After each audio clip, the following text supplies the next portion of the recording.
Hello guys! Kumusta kayong lahat? Hindi masyadong nakaka-upload kasi maraming ganap.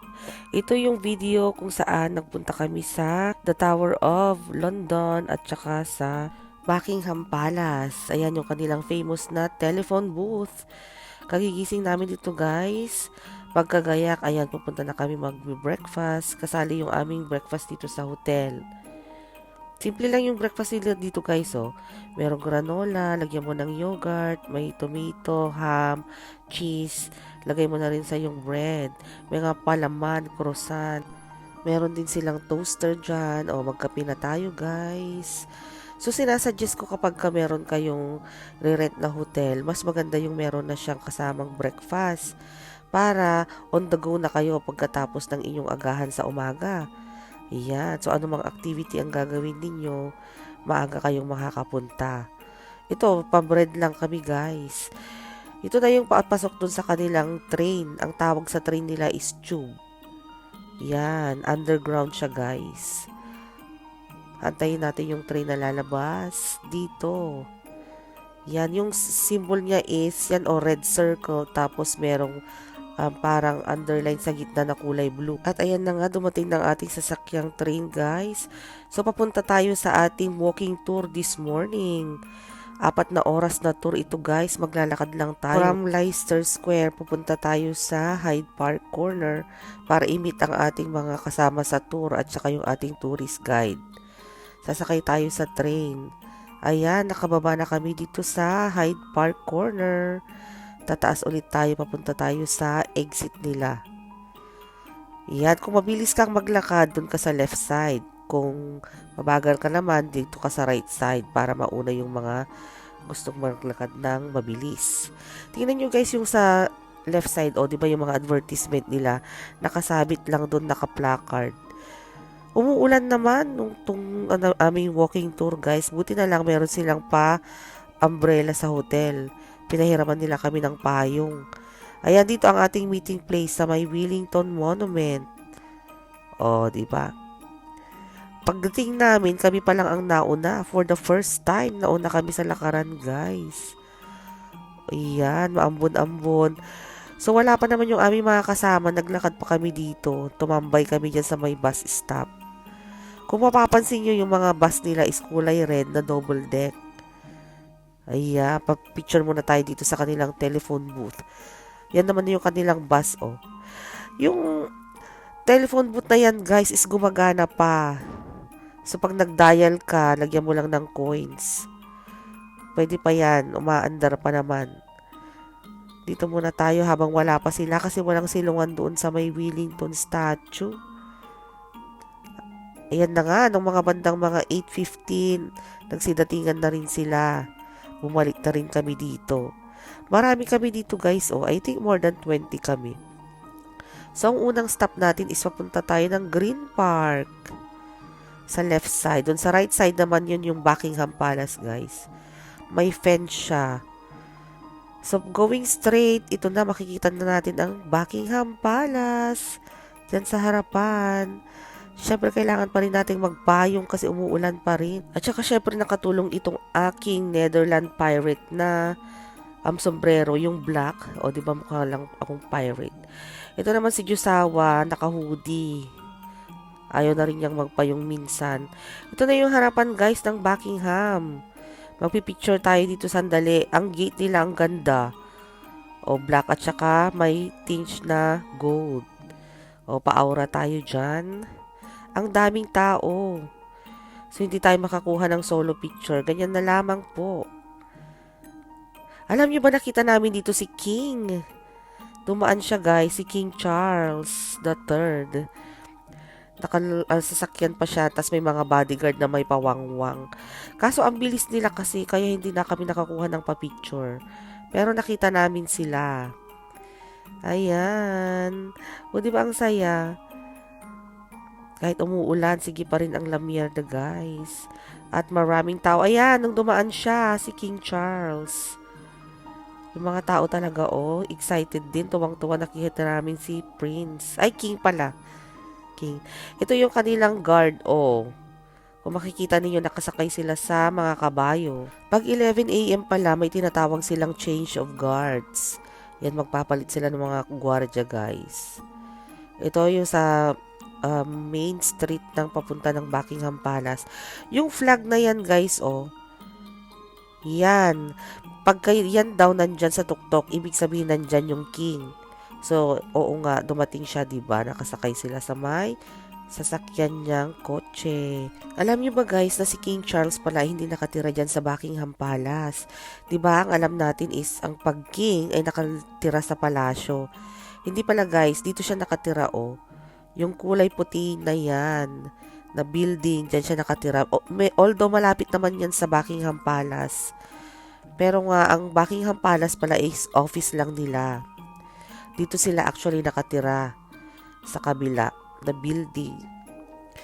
Yan, tingnan natin yung mga gwardiya dito guys. Para silang mga statue pero hindi gumagalaw pagka tinitigan mo ng mabuti. Yung mga kasama namin, ang kinuha lang pala nilang tour is 2 hours. Pero kami, nag-extend kami hanggang 4 hours para makarating kami doon sa Borough Market. Ayan guys, yung sinasabi ko mga gwardiya, oh, tingnan nyo, para silang mga statue, diba? Pero pag titigan mo silang mabuti, gagalaw yan, lalo na sa ulo nila. So may dalawa dito, left and right. Dito naman tayo ngayon magbe-break ng mga 10 minutes lang bago tuluyang maglalakad ulit. Meron sila dito mga tindang chocolate, coffee, croissant, tinapay na may palaman, sandwich. Pero kami ito, nagdala kami ng aming mga snack, oh. Yan. Siyempre, ginutom na kami. Ilang oras na kami dyan naglalakad, guys. Kung mapapansin niyo dito, yung mga building nila is parang pare-parehas. Sa totoo lang, wala pa ako nakitang mga single home houses. Puro sila mga nasa building lang. Eh yan, maulan pa rin, oh. Basa na nga yung mga sapatos namin dito, eh. Tapos yung mga ibang mga kasama namin, nagsiuwian na sila talaga. Sabi ko naman, sayang naman kung hindi namin itutuloy ito kasi marami pa talaga kami makikita. 30 plus na attractions ang pwede namin makita sa walking tour na ito guys. So susulitin na natin, di ba? Hayaan ng umulan, meron naman tayong payong at saka ang ating mga sapatos ay hindi pa naman masyadong basa. Oh, meron din naman akong tagapayong. Ayan, meron silang gwardiya dito sa labas na pwede kang magpa-picture.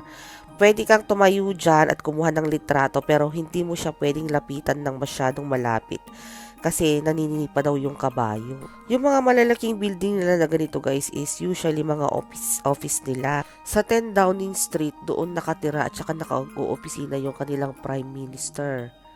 Ayan, severe ang kanilang security dito guys. Ito naman yung Westminster Station ng kanilang tube o train. Diyan ka bababa kung gusto mong pumunta at makita yung mga government buildings kagaya ng House of Parliament, Supreme Court, Palace of Westminster, at marami pang ibang mga office buildings. Busy-busy itong area na ito guys. Ayan, nandito na tayo sa London Bridge Station. Yan, ito yung Big Ben. Yan guys, yung malaking clock na yan is tinatawag nilang Big Ben. Meron daw bell dyan sa loob na malaki, kaya kumikalembang, kaya siya naging Big Ben, pero bell naman ang nasa loob, hindi yung clock guys. Ito, dadaan tayo sa Borough Market. Marami silang panindang mga pagkain dito guys. Tinapay, mga seafoods, mga prutas. Yan, maraming tao nagpupunta dito at nagmimerienda. Kumakain sila ng fruits na strawberry na may deep sauce na chocolate.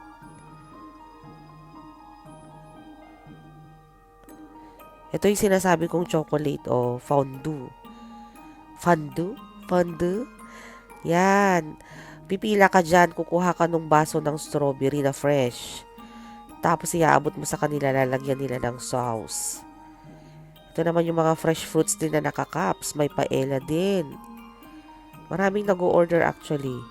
Known daw ito guys, itong Borough Market, sa mga kainan. Yan, may hot foods this way. Nagpunta rin kami dyan. Meron sila mga pizzeria. Mga palaman. O si kuya, may patahong. Mamimili tayo dyan kung anong gusto nating kakainin. Meron din mga fresh na mga seafoods, crab, lobster, salmon, ganun. Ito naman mga bakery. Marami silang klase ng tinapay. May matigas, malambot, creamy, may sourdough, cheese. Ang dami nilang panindang cheese, guys. O ito, blocky-blocking cheese. Hapon na ito pero marami pa ring tao. Ito guys, so napaka-interesting sa akin. Interesado ako dito kasi naalala ko ang aking kabataan guys. Ang tawag dito sa amin sa Pangasinan is unas. Matamis na tubo guys. Yan babalatan mo tapos saka mo ngunguyain. Magkakaroon siya ng syrup na matamis. Naku, yan ang dahilan ng aking pagkaribrib. Alam mo yung buhi-buhing ngipin nung bata ako. Yan yun. Oh, may pa-cheesy tayo. Sabi ko mag-picture nga rin tayong dalawa. Ayan guys, buti na lang meron kaming dalang selfie stick. Yan na yung ginamit namin. Oh, taas ang kamay, left and right. Yan. Ito yung harapan ng The Tower of London. Guys, hindi yan ang London Bridge shot. The Tower of London pala ang tawag dyan. Kasi meron siyang dalawang white na building sa magkabilaan. Inakyat din namin yan, guys. Mataas pala yan, 238 na stairs. Kung makikita nyo yan. Double deck siya. Sa taas, pwede ka rin pumunta. Sa baba niya, yung tulay na yun, pwede siyang bumukas. Pagka malaki yung dadaan na barko, kailangan nilang iangat yung yung dinadaanan na ito. Bali, meron silang operator guys na kapag may dadaan na barko at malaki, hindi yan kasya. Kailangan nilang buksan yan. So, magsiseparate yung daanan na ito para tumawid yung barko na yun. May nagtanong po sa akin kung may isda daw po dyan. Hindi ko po alam kasi hindi po malinaw yung tubig. Kung hindi ko sigurado kung meron nga silang isda dyan guys. Eto na, mamaya aakyatin natin ito. Papasok tayo doon sa may isang tower. At aakyatin natin doon sa tuktok. Ayan na, nakakyat kami guys. Hindi ko na video kung paano kami umakyat pero mahagdan na marami. 238 na steps na wooden stairs. Ito, nung tapos tayo doon, daanan natin itong London Eye. Ito guys, yung hop on hop off na bus namin. So anytime, pwede kang sumakay sa bus at saka mag-off sa bus. After nun, nai-meet natin yung ating kababata at kaibigan na si Cathy. Hi Cathy, thank you so much for your time. Nilibre niya kami guys. Kumain kami ng unlimited wings, unlimited fries. Sa Wing Wing, ang tawag ng kainan. Para siyang Korean na flavored wings. Alam niyo ba guys na very thankful ako na sa bawat pinupuntahan namin at pinapasyalan namin, meron talagang nakikipagkita sa aming mga kababayan, kababata, kaibigan, ganun. So, hindi lang dahil nililibre nila kami, kundi dahil matagal nga namin hindi sila nakikita. O di syempre, chismisan na rin. O di ba, namimiss ang bawat isa. Pagkatapos natin kumain, lumabas ulit kami dyan. Ipinasyal kami ni Cathy dito sa malaking screen daw nila. Dapat daw magpunta kami dito. Amasi na area. Matao itong area na ito guys. Alas 6 na yata ito ng gabi pero marami pa rin kami nakikita mga kasamang naglalakad. Ito yung Moulin Rouge. Moulin Rouge. Whatever you pronounce it. Basta yun na yun. Ayan, malapit na kami rito umuwi guys. Lakad lang ng lakad para mawagwag ang ating mga pinagkakakain. That's it for today's video guys. Maraming salamat Cathy sa uulitin. Kumusta kayong lahat at God bless po. Next time ulit, gagawa ulit tayo ng long form video. Bye!